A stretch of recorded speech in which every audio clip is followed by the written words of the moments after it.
2 ailes membraneuses, transparentes à la lumière du jour. Elles appartiennent à une mouche du vinaigre, une drosophile, qui préfère les fruits bien mûrs pour s'en nourrir et y pondre ses œufs. Voici la tête du monstre. Sur les côtés, les 2 demi-globes sont ses yeux, formés de 6 à 700 facettes, des lentilles hexagonales organisées comme des rayons de ruche. Entre les yeux, les 2 orifices ne sont pas des narines, mais des antennes. Elles se prolongent par ces sortes de branches sensitives qui réagissent aux mouvements environnants.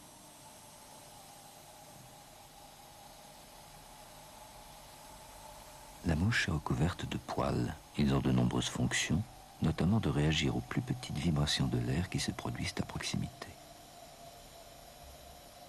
Voici la trompe et son orifice.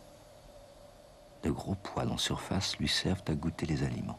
Si le mets lui convient, elle va y poser ses 2 lèvres verticales. Les petits fragments de surface de son repas sont alors littéralement aspirés par ces structures alvéolées ressemblant à du papier gaufré et qui agissent comme une éponge. L'aliment remonte ainsi dans cette trompe pour rejoindre le système digestif.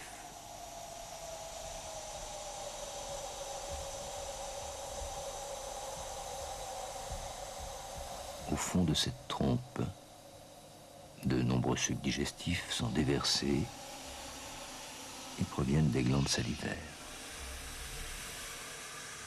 En voici une, prélevée sur une larve, dont les structures sont plus visibles que chez l'adulte. En rouge, les cellules de la glande régulièrement réparties autour de la ligne verte, qui est le canal par lequel le suc est sécrété.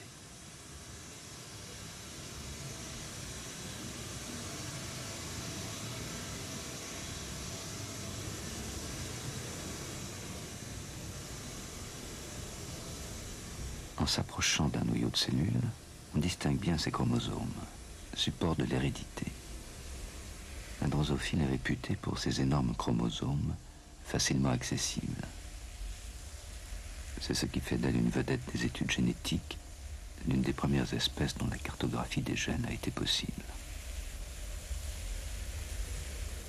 Notre microscope a maintenant atteint ses limites. Au-delà, rien de visible pour le moment.